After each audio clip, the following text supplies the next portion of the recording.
오늘 말씀 제목은 로뎀나무 아래입니다. 로뎀나무 아래.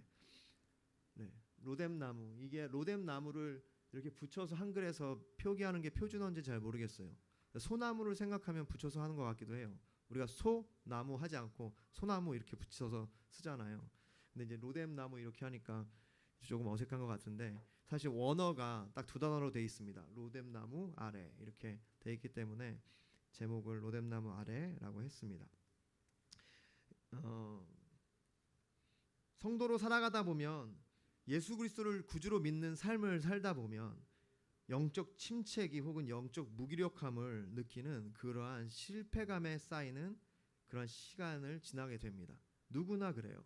성도로 살아가다 보면 우리는 그러한 영적 침체기에 접어들 때가 있습니다.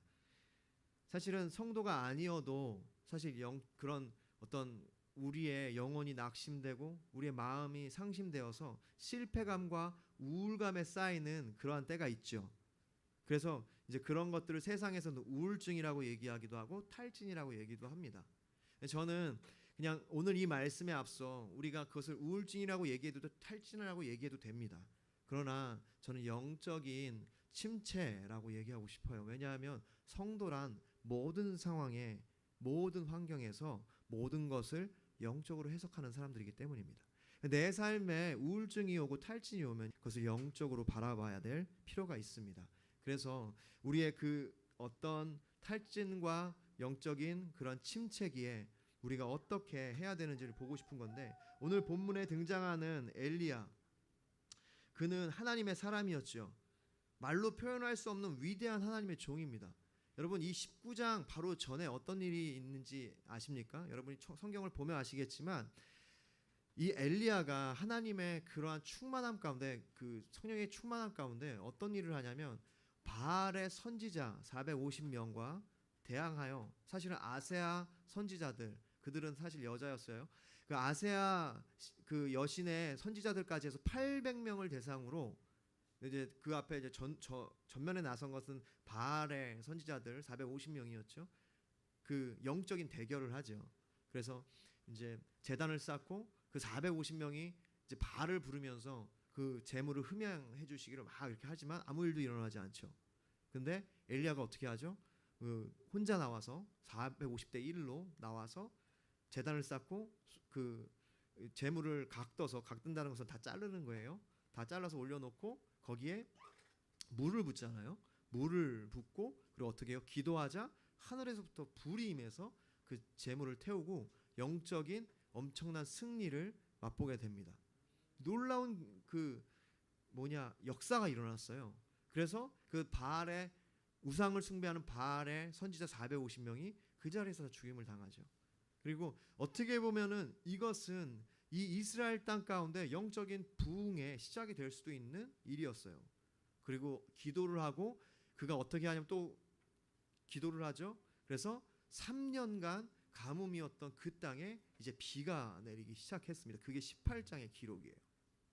그런 놀라운 기록을 한 후에 그는 이 19장에 오면요, 정말 전혀 다른 장면을 연출하게 됩니다. 완전히 탈진해서 기진맥진해서 먼 곳 브엘세바까지 가고 거기에서 하루를 더 가서 광야에서 오늘 말씀의 제목처럼 로뎀나무 아래 머물게 돼요. 그는 굉장한 영적 침체기에 들어간 거죠. 여러분, 우리가 그러면은 왜 그가 이런 영적 침체기에 들어갔을까요? 우리의 삶에도 그런데 이 본문을 보면 그가 영적 침체기에 들어간 그 이유들을 우리가 조금 알 수 있거든요. 본문 19장 1절부터 3절을 보시면요, 첫 번째, 그가 영적인 침체기를 갖게 된 것은 놀라운 영적 승리 이후에 그런 영적 침체기가 찾아올 수 있다는 겁니다. 1절에 보면 아합이 엘리야가 행한 모든 일과 그가 어떻게 해서 모든 선지자들을 칼로 죽였는지를 이세벨에게 말하니, 그러니까 지금 그 사건, 그 바알 선지자들과 엘리야가 함께 영적으로 대결을 해서 어떻게 보면은 그 승리를 한 그 사건으로 인해서 사실 이 엘리야도 정말 뿌듯했을 거예요. 그렇기 때문에 그가 그런 마음에 이제 그거에 합당한 어떤 결과들을 원했을 겁니다. 근데 그것들이 오지 않자 오는 거예요. 여러분 그거 아세요? 우리가 은혜를 엄청 받은 후에 그 다음이 중요해요.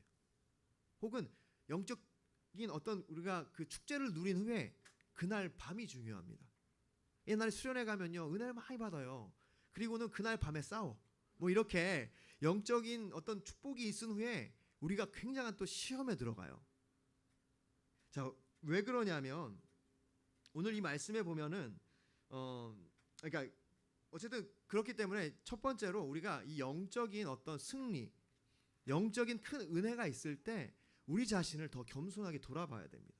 우리가 그것을 우리의 헛된 마음에 두고 나의 어떤 자랑으로 삼기 시작하고 내가 역시 하나님 날 사랑하셔 이렇게 하기 시작하면 영적인 그러한 탈진과 그런 침체에 들어갈 수 있는 거고, 사실 신앙이라는 것은 원래 감성적인 감정이 함께해요. 왜냐 하나님 그렇게 창조하셨기 때문에.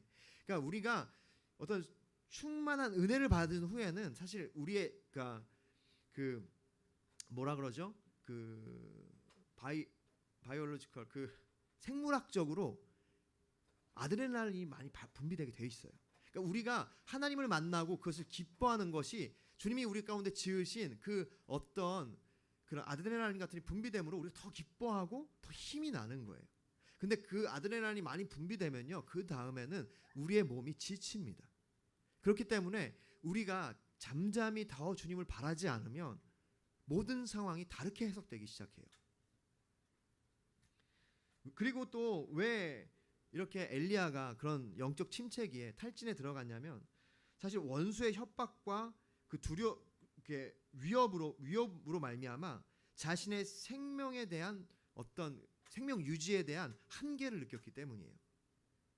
2, 3절에 나오잖아요. 이세벨이 사신을 엘리야에게 보내요. 그리고 내가 너를 내일 이맘때가 되기 전에 널 죽일 거다 협박하죠. 그리고는 신들을 걸고 그것을 맹세해요. 그리고 3절에 보면은 이제 그 얘기를 들은 이제 엘리야가 이 모든 형편을 보고 자기의 생명이 위협을 느끼고 이제 도망을 가게 되는 거죠. 여러분, 우리가 그런 영적인 승리 이후에 혹은 어떤 우리가 신앙생활을 하다 보면요, 원수가 우리에게 이렇게 참소를 해요. 우리를 위협합니다. 너 그거 못할 거야. 너 그거 이길 수 없어. 너는 승리하지 못할 거야. 넌 죽을 거야. 야, 너 어떻게 되겠니? 너 이거 끝이다. 더 이상 가망이 없다. 이렇게 우리를 속여요. 우리가 그것을 듣기 시작하면 우리 안에 그런 영적인 침체와 우울증과 탈진이 시작된다는 것입니다. 세 번째로 우리가 왜 그런 것에 탈진 가운데, 영적인 침체 가운데 들어가게 되냐면, 영적인 무기력 가운데 우리가 어떤 상황과 환경을 주님의 눈이 아니라 인간적인 눈으로 해석하기 때문이에요. 여기 3절에 보면요, 그가 이 형편을 보고 일어나 자기의 생명을 위해 도망하여. 여러분, 엘리야는요 정말 450명이라는 그 엄청난 바알의 선지자들 앞에서도 죽음을 두려워하지 않았어요. 끄떡 없었습니다. 죽으면 죽으리라 하고 그 대적해서 싸워서 이겼어요. 그런데 그가 여기 3절에 보면 그가 이 형편을 보고 일어나. 어떤 형편이요? 형편을 본 거예요. 그러니까 어떻게 봤을까요? 여러분, 엘리야가 만약 믿음으로 형편을 봤다면, 상황을 봤다면, 그래, 너 아무리 그래도 너 나 죽일 수 없다. 하나님이 나와 함께 하시는데 감히 너가 나를 어떻게 죽이냐. 하나님의 손에 생명이 있는데 웃기지 마라. 이렇게 했겠죠. 그런데 형편을 보기 시작한 게 어떤 형편이냐면요, 아, 이세벨을 날 죽이려고 하는구나. 그러니까 상황이 이렇게 돌아가는구나 라고 생각한 거예요. 그러면은 여기에 우리가 추측할 수 있는 게 있죠. 그럼 엘리야는 어떻게 상황이 돌아가길 바랬을까요? 여러분 보세요. 엘리야가 우상을 섬기던 그런 바알 선지자들 450명을 처단했어요. 그리고 3년간 비가 오지 않은 그 가무른 땅에 비가 내리기 시작했습니다. 그리고 그것을 아합 왕에게 소식을 전했고 그것을 알렸어요. 아합 왕에게 가서 먹고 마시라고 그런 아주 자신감 있는 멘트도 날렸어요. 비 올 거니까. 어떤 걸 기대했을까요? 제가 추측하기에는 어쩌면은 그래, 그 아합과 이세벨이 하나님이 살아계시는구나. 우리가 이렇게 하면 안 되겠다. 비도 주셨네. 엘리야 선지자님 감사합니다. 정말 감사하고 내일은 저희가 이렇게 음식을 좀 차려 놓을 테니까 와서 함께 해주세요. 요걸 원했을 것 같아요. 그리고 아합이 선지자님 감사합니다. 제가 그동안 죽을 죄를 졌습니다. 제가 다시는 안 그럴게요. 이제 뭐 이렇게 하고 그럴 줄 알았겠죠. 근데 오히려 기뻐하면서 이제 소파에 앉아서 뭔가 잘했어. 그래 주님의 은혜로 다 이겼어. 그래 비도 왔어. 감사합니다. 한데 사신이 똑똑똑 왔는데 딱 메시지를 주고 이제 뭔가 쌩한 거예요. 뭐지? 굉장히 기쁘게 와서 사신을 그 편지를 전해줘야 되는데 그냥 쌩하고 가니까 싸한데? 그리고 이제 편지를 뜯어봤겠죠. 그러니까 이제 편지에 내일 내가 이 시간이 되기 전에 널 죽일 거다. 이제 이세벨의 그런 아주 그 파르르 떨리는 그 이제 소식을 전해 들은 거예요. 그러니까 편지는 아니었겠죠. 사신이 말을 했어요. 그 사자를 통해서 그 소식을 들은 겁니다. 그러니까 엘리야는 생각에는 이거 뭐지? 뭐가 잘못됐는데? 이거 진짜 이렇게 했는데도 이런 메시지를 가지고 있으면 나 정말 죽을 수도 있겠는데? 그런 생각이 들었던 거죠. 우리가 우리의 삶에 어려움과 탈진과 어떤 시험이 오는 이유는요. 사실 우리가 추측한 대로 무엇이 안 됐다고 생각할 때. 목회자로 말미암아 생각하면요. 여기를 대입해 보면 목회자가 이렇게 하면은 뭔가 순종할 것 같고 그럴 것 같았었는데 뭐야 이거 아니잖아. 그럴 때 우리가 영적 침체기에 들어갈 수 있다는 거예요. 환경이 어려워지고 내가 생각한 것과 다르게. 그럼 우리가 또 우리의 삶을 대입해 보면 내가 이렇게 열심히 하면 뭔가 될 줄 알았는데 하나님이 뭔가 축복해 줄 것인지 알았는데 내 생각과 다르네. 여러분 우리가 하나님의 일을 하면서 순종하면서 그분의 일을 따라가지만 결과에 대해서 우리가 내가 주장하기 시작하면요. 결국 우리 가운데 오는 것은요. 이러한 시험과 침체일 수밖에 없어요. 우리는 모든 상황에서 겸손해야 됩니다. 그러니까 내가 아는 것이 전부가 아니라는 것을 늘 인정해야 돼요. 그 상황이 왔을 때 엘리야가 하나님 그러네요. 제가 이런 상황이었군요. 아직도 이들이 이렇게 강팍하군요. 제가 더 기도하겠습니다. 더 주님의 뜻을 나타내겠습니다. 그렇게 들어갔으면 탈진에 들어갈 이유는 사실 없어요. 그렇습니다. 이처럼 우리가 이렇게 탈진에 들어가는 이유는요. 결국은 우리 생각대로 모든 것이 돌아갈 거라고 생각할 때 탈진 가운데 영적인 침체 가운데 들어갈 수 있다는 겁니다. 그러므로 우리는 오늘 이 말씀을 통해서 우리의 삶에 그렇게 다가오는 영적 침체와 영적 무기력함 가운데 우리가 그럼 어떻게 그것을 극복할 수 있는지, 우리가 어떻게 어떤 방향으로 나가야 되는지를 같이 나누기를 원합니다. 이제 서론이 끝난 거예요. 진짜 길죠. 죄송합니다. 서론이 너무 길었네. 다음부터는 서론을 좀 짧게 하겠습니다. 본론에 들어가요. 그러면 우리가 이런 영적 침체기에 어떻게 해야 되는가? 첫 번째, 하나님의 산 호렙입니다. 호라비가 아니라 하나님의 산 호렙. 하나님의 산 호렙으로 가니라. 하나님의 산 호렙. 열왕기상 19장 4절부터 8절이에요. 자기 자신은 광야로 들어가 하룻길쯤 가서 한 로뎀나무 아래 앉아서 자기가 죽기를 원하여 이르되 여호와여 넉넉하오니 지금 내 생명을 거두시옵소서. 나는 내 조상보다 낫지 못하니이다 하고 로뎀나무 아래 누워 자더니 천사가 그를 어루만지며 그에게 이르되 일어나 먹으라. 본즉 머리밭에 숯불에 구운 떡과 한 병 물이 있더라. 이에 먹고 마시고 다시 누웠더니 여호와의 천사가 또다시 와서 어루만지며 이르되 일어나 먹으라. 내가 갈 길을 다 가지 못할까 하노라 하는지라. 이에 일어나 먹고 마시고 그 음식물의 힘을 의지하여 40주 40야를 가서 하나님의 산 호렙에 이르니라. 여러분, 이세벨의 위협과 이세벨의 그런 어떤 그 메시지로 생명의 위협을 느낀 이 엘리야는요, 이 형편이 자기 생각과 다르다는 것을 느끼고 진짜 죽을 수도 있겠다라는 그런 불신앙, 그런 두려움이 엄습한 거예요. 그래서 어떻게 하냐면 도망갑니다. 살기 위해서. 어디까지 가냐면 브엘세바. 브엘세바는요, 이스라엘 땅이 사실 약간 이렇게 세로로 돼 있거든요. 이스라엘 땅에 지금 아합 왕은요, 북이스라엘의 왕이에요. 북쪽이란 말이에요. 그러니까 북한, 지금 우리나라처럼 북한처럼 김정은 같은 사람이에요. 그러니까 김정은처럼 그렇게 그 북한 땅에 서 있는, 거기 이제 뭐 평양에서 어떤 일이 있었던 거예요. 근데 엘리야가 생명의 위협을 느끼죠. 어디로 가요? 부산까지 가는 거야. 제주도까지. 브엘세바는요, 거의 그런 곳이에요. 남유다의 끝입니다. 굉장히 멀리 도망갔죠. 그리고 거기도 도망가서 어떻게 해요? 사람들을 믿지 못해요. 혹시 이 사환이 이렇게 그런 거 있잖아. 그래서 이제 그 사환을 의심한 걸지도 몰라요. 사환을 거기 브엘세바에 두고 하루를 더 도망가죠. 광야, 아무도 찾을 수 없는, 설마 갔겠어? 그러는 곳으로 하루길을 더 갔으니 굉장히 멀리 갔겠죠. 거기에 한 로뎀 나무에 이른 겁니다. 살기 위해서 그렇게 간 거예요. 광야길을 하루길을 들어갔으니 얼마나 힘들까요? 기진맥진한 겁니다.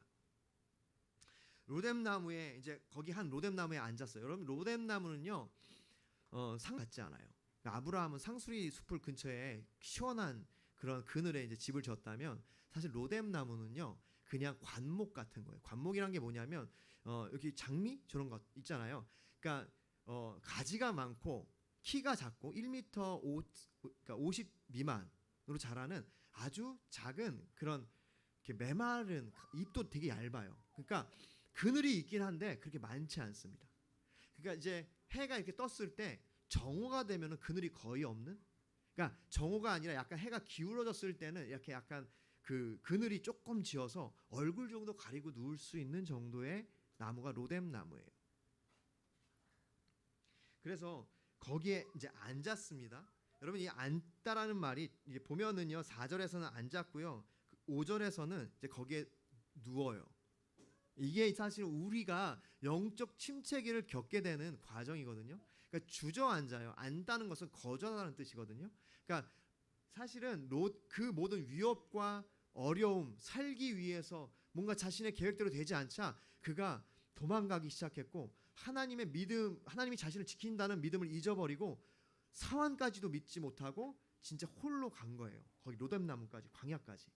그때 우리도 그렇게 뭔가 침체기로 들어갈 때 그곳에 가서 안주하게 되고 그리고 거기에 누워버려요. 누웠다는 것은요 자포자기입니다. 그러니까 광야에 로뎀 나무에 누웠다는 것은요 시원한 나무 그늘에 누운 게 아니에요. 죽기로 작정한 겁니다. 오늘 그러잖아. 이 본문에서 그가 얘기하고 있잖아요. 4절에 아래 앉아서 자기가 죽기를 원하는 주님 지금 시간이 아주 많죠. 좋아요. 여기까지인 것 같아요. 저는 제 열조 저의 이 선배들보다는 더 못한 것 같아요. 제 여기까지 한계인 것 같습니다. 자기를 자책하는 거죠. 그렇게 이제 낭망하고 있는 겁니다. 그럴 때 놀라운 것은 하나님의 천사가 찾아오잖아요. 그리고 그를 깨워요. 그리고 뭐 어떻게 해요? 일어나 먹으라. 여러분 주님 이것이 주님의 은혜죠. 우리도 마찬가지입니다. 우리가 그리스도인이 영적 침체기 영적 무기력함에 들어갈 때 여러분 하나님께서 여러분을 그냥 두지 않으세요. 메마른 땅을 종일 걸어가도 여러분 곁에 계십니다. 사단은 뭐라고 얘기하냐면 내가 이렇게 하면 하나님이 나 미워하시지 않을까? 이렇거든요. 나 여기서 신앙을 잃지 않을까? 그렇지 않아요. 하나님이 여러분을 지켜보고 계십니다. 그래서 여러분 곁에서 격려하세요. 일어나 먹으라고 힘을 주십니다. 할렐루야. 그렇게 해서 그를 붙돋으시고 용기를 주세요. 다시 말하면 이 장면은요 하나님의 기적적인 돌봄이 있는 거예요. 여러분 우리의 삶은 하나님의 기적적인 돌봄의 연속인 줄 믿으시길 바랍니다. 여러분 우리가 지금 신앙생활 하는 것 자체가 기적이에요. 여러분 알잖아요. 우리가 얼마나 교만한지 우리가 얼마나 이기적인지. 이 자리에 앉아서 주님을 예배하는 것 자체가 정말 기적입니다. 왜 그게 가능하냐면 일어나 먹으라. 주님의 은혜가 우리 가운데 언제나 그렇게 우리를 독려하세요. 일어나 먹으라고. 오늘 아침에도 이 나와서 말씀을 먹으라고 독려하세요. 힘내라 괜찮다 하면서 예배의 자리로 인도하신다는 겁니다. 여러분 그게 주님의 기적적인 돌봄임을 우리가 기억했으면 좋겠습니다. 그러면서 이렇게 얘기하죠. 7절에 너가 갈 길을 다 가지 못할까 한다. 얼른 먹으라. 여러분 이것이 주님의 마음이에요. 여러분 우리를 보면서 우리를 먹이시기 원하고 우리 힘을 주시기 원하고 다시 한번 독려하시기를 원하시는 것이 뭐냐면 우리가 가야 될 길을 계속 가기를 원하시는 거예요. 할렐루야. 그렇기 때문에 우리가 포기하지 않길 바랍니다. 그 길이 뭐냐면 하나님의 산 호렙으로 가는 거예요. 호렙을 향하여 호렙산을 향하여 가는 겁니다. 하나님의 산 호렙산. 여러분 저는요 이 장면을 보면서 제가 이것을 묵상하면서 이런 생각이 들었어요. 아, 엘리야가 지금 습관적으로 혹은 어쩌면 그의 삶의 방식에 따라서 자동적으로 하나님께 이끌려 호렙산으로 가고 있구나. 그가 위협을 느꼈어요. 일단은 피했습니다. 부엘세바까지. 그리고는 아까는 사환을 그렇게 그 암살의 위협 때문에 그걸 거기 뒀을 수도 있지만 이제는 그가 사환이 더 이상 필요 없는 거예요. 홀로 나가기 시작하는 겁니다. 왜냐? 그가 살 길은, 그가 유일하게 회복될 길은 어쩌면 하나님밖에 없다고 생각하기 때문에 단독자로 하나님께 나아가고 있는 거예요. 여러분, 우리의 삶에 탈진이 있고 어려움이 있을 때 우리가 할 일은요 단독자로 하나님께 나아가는 거예요. 우리가 사람에게 계속 얘기하고 사람에게 뭔가 포커스를 두기 시작하면요 절대로 우리는 하나님께 나아갈 수 없어요. 하나님의 터치를 받을 수가 없습니다.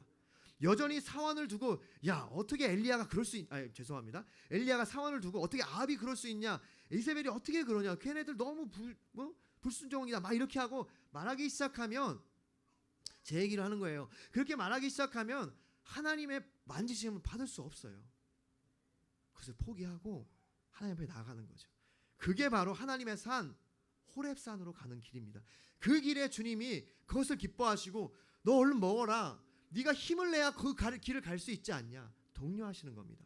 여러분, 우리가 이 영적 침체기를 이길 수 있는 방법 첫 번째 가장 중요한 것은요 우리의 신앙의 관습 습관을 따라서 계속해서 하나님께 나아가는 거예요. 여러분, 그렇기 때문에 우리가 주일 예배에 나오고 어떻게든 주님을 예배하려고 하고 이 자리에 나와서 주님을 찬양하려고 하고 붙들려고 하는 것을 여러분 이 습관처럼 여러분의 삶에 가져가십시오. 이 습관이, 이 감각이, 이 영적인 감각이 우리가 완전히 침체돼서 무너져서 죽을 것 같을 때에도 하나님의 사자가 우리를 만지실 수 있는 기반이 되는 줄 믿으시기를 바랍니다. 그렇게 하나님께 나아가는 것, 하나님의 산 호렙으로 가는 것, 결국 8절에 보면 그가 어떻게 해요? 하나님의 산 호렙에 이르죠. 쉽지 않았어요. 40주 40야를 걸어가야 되는 길입니다. 어려워요. 어떻게 그렇게 할 수 있었어요? 믿음이 있었기 때문이고 그가 그렇게 하나님을 섬겨왔기 때문입니다. 여러분의 삶에 하나님께 나아가는 것을요 습관화하시기를 축복합니다. 그것이 우리의 루틴이 돼야 돼요. 처음에는 불평할 수도 있고 사람들에게 얘기할 수 있고 사환을 대이고 이렇게 푸념살이 할 수 있어요. 근데 결국 그것을 해결할 수 있는 것은요 사환도 포기하고 주위 사람도 포기하고 내가 하나님의 앞에 습관처럼 단독자로 나가는 것밖에 없습니다. 두 번째, 세미한 음성입니다. 9절부터 14절 읽지는 않을게요. 시간이 없어서. 같은 겁니다. 세미한 음성. 여러분, 하나님 앞에 나아갔어요. 이제 호렙산에 이르렀습니다. 하나님이 나타나세요. 너가 왜 여기 있냐 이렇게 말해요. 그러자 이 엘리야가 이제 하나님께 쏟아 넣습니다. 하나님, 저밖에 없잖아요. 다 우상 숭배하고 저만 남았어요. 아주 그냥 내 마음에 열심히 특심이라 저만 남았습니다. 뭐 이렇게 하면서 불평하면서 하나님 앞에 감사합니다. 우리 특심이잖아요. 주님 앞에 나아가는 게. 그래서 저렇게 나가야 돼요. 그러니까 열심히 특심이지라 나만 남았어요. 이제 난 그런데 보니까 이제 나까지 죽이려고 하잖아요. 하나님, 이게 뭡니까? 그래서 왔어요. 하나님이 나타나죠. 그를 부르세요. 그리고 이제 여기 보면은 하나님께서 너 하나님 앞에 산 앞에 서라. 그리고는 여호와께서 지나가시는데 크고 강한 바람이 산을 가르고 바위를 부수나 바람 가운데 하나님이 안 계세요. 바람 후에 지진이 있는데 거기도 없습니다. 또 지진 후에 불이 있는데 거기도 없어요. 원래 모세는 호렙산에서 가시덤불에 있는 불 가운데 하나님 만나서 부르심을 받았거든요. 근데 불 가운데도 없어요. 그 이후에 여기 보니까 세미한 음성, 세미한 소리, 거기에 하나님이 계셨다는 겁니다. 여러분, 우리가 우리의 어려움과 탈진, 그런 믿음의 시험 앞에서 그것을 벗어날 수 있는 것은요 바로 그런 어떤 엄청난 그런 시끌벅적한 소리들이 아니에요. 이 세미한 음성입니다. 하나님의 세미한 음성을 들어야 돼요. 세상의 소리를 차단하고 분노와 비난의 소리를 차단하고 하나님을 위하여 뭔가 위대한 일을 하려는 것도 다 내려놓고 그 앞에 엎드려 세미한 음성을 들어야 됩니다. 그 세미한 음성이 들릴 때 너가 왜 여기 있니? 라고 들릴 때 우리가 그 어떤 탈진과 어려움으로부터 벗어날 수 있습니다. 할렐루야. 여러분 이게 뭐냐면요. 지금 엘리야는요. 굉장히 자신에게 집중돼 있어요. 자신의 상황, 자신의 환경, 자신의 처지. 자신에게 집중돼 있고 자신의 처지와 자신의 의도와 자신의 입장, 자신의 합리화에 쌓여 있다는 겁니다. 굉장히. 여기 보면은 말씀하고 있잖아요. 두 번이나 똑같이 대답해요. 너 왜 여기 있니? 그가 대답하되 10절에 내가 만군의 하나님 여호와께 열심히 유별하오니 이는 이스라엘 자손이 주의 언약을 버리고 주의 제단을 헐며 칼로 주의 선지자들을 죽였으며 오직 나만 남았거늘 그들이 내 생명을 찾아 빼앗아를 하나이다. 똑같이 14절에 그가 대답하되 똑같은 말이에요. 똑같이 나와요. 그러니까 자기 이야기를 막 해요. 주관적인 그런 것이 해석입니다. 근데 하나님께서 내가 여기 왜 있느냐라는 말은요. 굉장히 객관적인 소리예요. 여러분 하나님의 말씀은요. 참 객관이에요. 참 주관이 아닙니다. 참 주관은 나의 합리화, 나의 입장, 나의 생각, 나의 처지에 대한 변명. 그건 주관적이에요. 주관적 해석이죠. 참 객관은요. 하나님 말씀. 내가 여기 왜 있느냐? 너 왜 여기 있니? 물어보는 거예요. 여러분 우리가 그 하나님의 세미한 음성, 그 객관적인 음성을 들어야 합니다. 거기에 영적 침체와 영적 무기력함과 탈증과 우울증을 이겨낼 수 있는 힘이 있어요. 할렐루야. 그 다음 장면을 보면 우리 그 이유를 알아요. 왜냐하면 결국 하나님은 그 객관적인 소리를 통해서 말씀을 통해서 뭘 주시냐면 사명을 확인해 주세요. 세 번째 우리가 이 탈진과 영적 무기력함을 이길 수 있는 방법이 뭐냐면 사명입니다. 이제 보면은 15절부터 18절까지 말씀이에요. 읽진 않을게요. 그냥 이렇게 보면은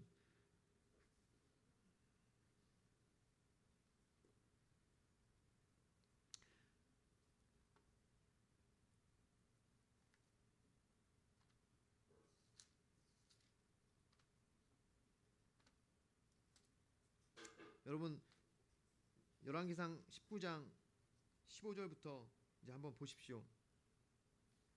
주님께서 그렇게 대답하는 엘리야를 향하여 이렇게 말씀하세요. 그러니까 할 일을 주십니다. 너는 이제 다메섹에 가서 하사엘에게 기름 붓고 아람 왕이 되게 하고 또 예후에게 기름을 부어 이스라엘 왕이 되게 하고 또 이제는 엘리야에게 기름 부어 널 대신하게 하라. 그리고 말씀하기를 18절에 내가 이스라엘 가운데 7천 명을 남기리니 다 바알에게 무릎 꿇지 아니하고 다 바알에게 입 맞추지 아니한 자니라. 여러분 지금 하나님께서 그렇게 객관적인 소리로 그에게 사명을 주시는데 여러분 항상 그 사명이 우리를 모든 어려움과 그러한 시험과 그런 난관에서 이겨나게 하는 열쇠인 줄 믿으시기를 바랍니다. 주님이 그걸 지금 말씀하시는 거예요. 우리가 보기에는 뭔가 감동이 없지만 여러분 저희가 이걸 보면서 그것이 얼마나 큰 이제 감동인지 지금 하나님께서 다시 그를 그 사명에 초대하시는 거거든요. 사실 엘리야가 이제 끝났다고 생각하고 로뎀나무에 누웠을 때는요. 그는 모든 것을 포기한 상태였어요. 그에게 찾아가서 너 왜 여기 있니? 이게 질책하는 것이 아니라 부드럽게 말씀하시는 거예요. 질책하시는 것이 아니라 너 왜 여기 있냐? 너 가서 얼른 하라고. 일을 하라고. 여러분 우리가 그리고 이제 그 사명에는요 언제나 동역자들이 있습니다. 지금 엘리야도 그렇고요. 지금 그 18절에 나오는 바알에게 무릎 꿇지 않는 7천 명 이것이 엘리야에게 엘리사도 그렇고 엘리야에게 엄청난 그런 위로예요. 혼자 남았는 줄 알았고 그것이 진짜인 줄 알았어요. 자기만 남아서 자기마저 죽이려고 하는 상황인 줄 알았는데 주님이 7천 명을 남기셨대요. 할렐루야. 이러한 것들이 이 사명, 주님과 함께하는 동역자들 이것을 통해서 우리는 이것을 탈피할 수 있습니다. 여러분 그러므로 오늘 이 자리에 있는 우리 마무리 교회 성도 여러분 서로를 귀하게 여기시기를 바랍니다. 사단은요 우리를 분열시켜요. 그리고는 난 여기 필요 없나 봐 이렇게 생각하게 합니다. 아니요. 우리는요 지금 이 상황에 엘리야와 같은 이 상황에 놓인 그러한 사람들이에요. 우리가 이 상황에서 서로 나를 향한 사명과 우리 서로를 향한 사명을 잊어버리면 우린 깨지고 분열이 되기는 것입니다. 말씀을 맺겠습니다. 여러분, 엘리야 말고 여기 또 한 명의 낙심한 위대한 종이 있어요. 요한복음 21장 12절부터 19절에 나오는 바로 베드로입니다. 시간이 없어 다 읽지는 않겠지만 여러분, 예수님께서 12절에 이렇게 말씀하세요. 와서 조반을 먹으라. 여러분, 그 말씀이 오늘 엘리야에게 하나님께서 그 천사가 얘기하는 거예요. 일어나 먹으라. 예수님이 동일하게 그 베드로에게 찾아가신 거죠. 베드로요, 실패감이 있었어요. 우울증이죠. 낙심, 영적 침체. 왜? 배신했으니까. 그렇게 배신 안 한다고 했는데 자신이 그런 사람인 줄 몰랐어요. 아주 작은 종 앞에서도 주님 모른다고 저주까지 하고 자기 목숨을 연명했으니 얼마나 낙심이 심했겠습니까? 낙심, 실망감이. 그리고 주님이 그를 찾아오셔서 조반을 먹으라고 하시는 거예요. 여러분, 저는 여기에도 숯불이 나오고 우리 오늘 본문에도 숯불이 나오거든요. 예수님이 숯불로 불을 펴시고 이렇게 기다리셨어요.